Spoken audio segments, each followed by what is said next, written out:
Okay. Part 8. Oh my goodness, of how my cousin was living a double life. So, man, I told you she went to a shelter, but before she went to the shelter, they was able to put her in like an emergency projects or whatever until she was able to get into another space. So I'm just gonna move a little fast forward on this. So, mind you, she got the baby and she got the 4-year-old little cousin. She goes to a doctor's appointment.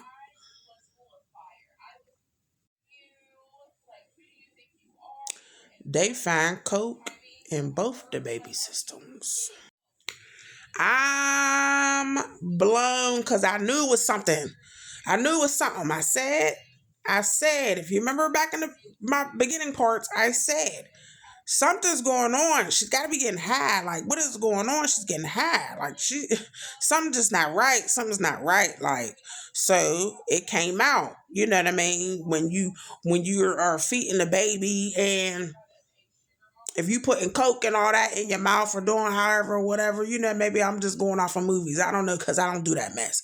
But how you put the nipple or the bottle into your mouth, this, that, and the other. Apparently that's what the heck she was doing and not realizing that the residue was getting on there and getting the baby high. I'm hurt. I'm hurt beyond words about my little cousins. This ain't right. This just ain't right. This just ain't right. So they take the babies. Babies is gone. Now they all away in the system.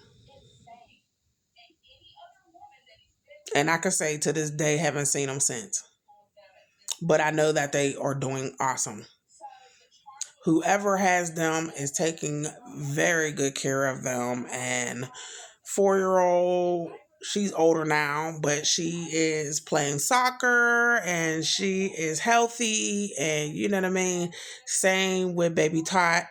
She's getting bigger and doing great and still just as beautiful as she want to be.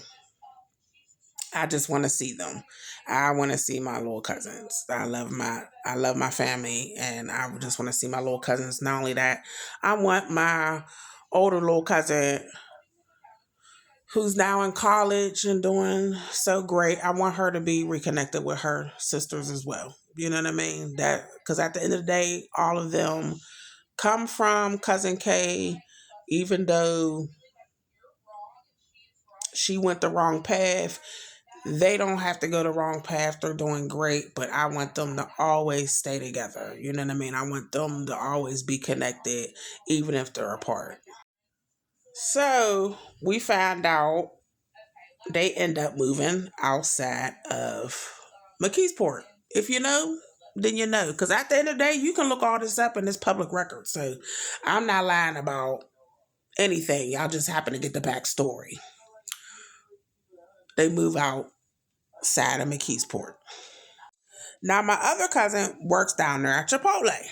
She's telling me she's seeing my cousin all the time down there with dude. And I'm like, what they doing downtown all the time? Like, she ain't working, ain't got no job. What are they doing? You know what I mean? Like, I'm talking stuff like I do. Like, she's just, I hope they get it. They supposed to be getting together, you know what I mean? So they can see them children. So apparently they was doing visitations and so forth and all that. But they was staying outside of McKeesport and had their own place. They got placed there through the program, through the shelter.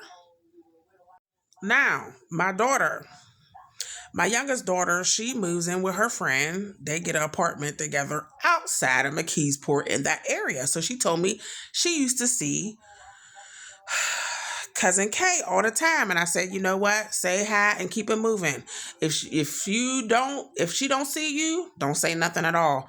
I'm telling you. So I already told my daughter, what was going on, so forth. She's like, oh my gosh, mom, like what? And I'm like, yeah. So at the end of the day, you know what I mean? She don't consider herself part of this family.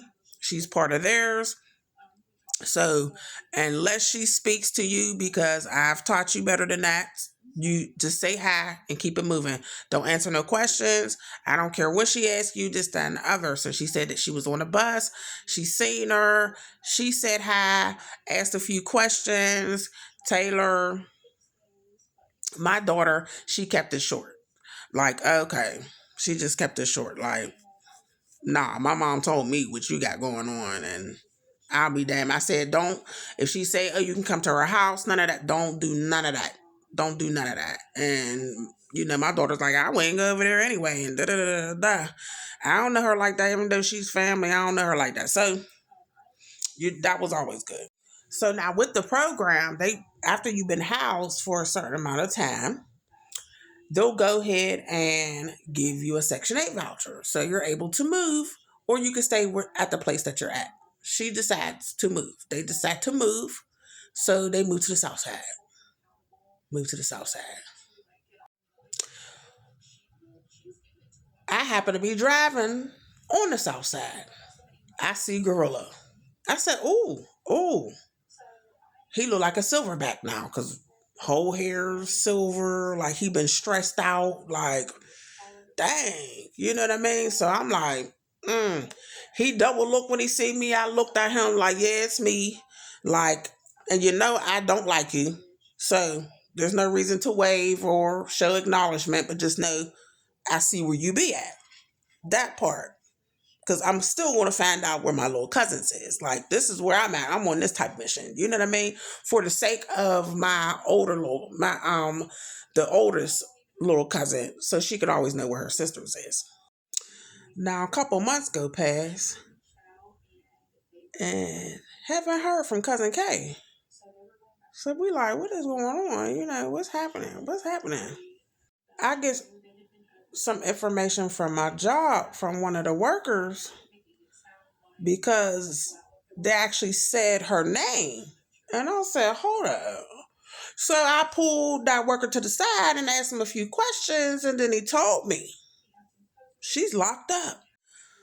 I'm like, oh, well, let me go ahead and dig a little deeper on why she's locked up. I need to know what the heck's going on. When I tell you my mouth dropped, I couldn't believe it. I couldn't believe it. So, in between that time that she was getting the housing and all that and moved outside of McKeesport and so forth, there was a situation that happened. One of my boys from West Mifflin had called me because he felt like something had happened to his daughter. So me and my sister pulled up on him and was like, yeah, where the people at? So when I walked into the place, it happened to be my cousin Kay's dude's brother. That was his best friend in the house. And I said, I know you. He said, oh, yeah, you are Cousin Kay's big cousin. I said, yeah. I said, because first he tried to lie, and I said, no, I don't know you from there. I know everybody from there. You ain't from there, so quit lying. So he's like, oh, yeah, remember I delivered the food? I said, oh, okay, you a C. This is one of the C's brothers. And so I pulled old boy to the side. I said, listen, you talking about the babysitter, you need to watch them.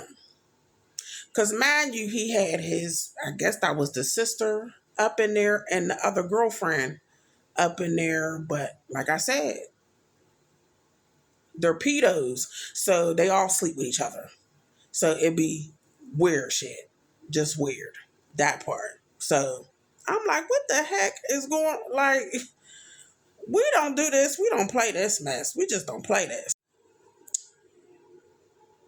Part 9.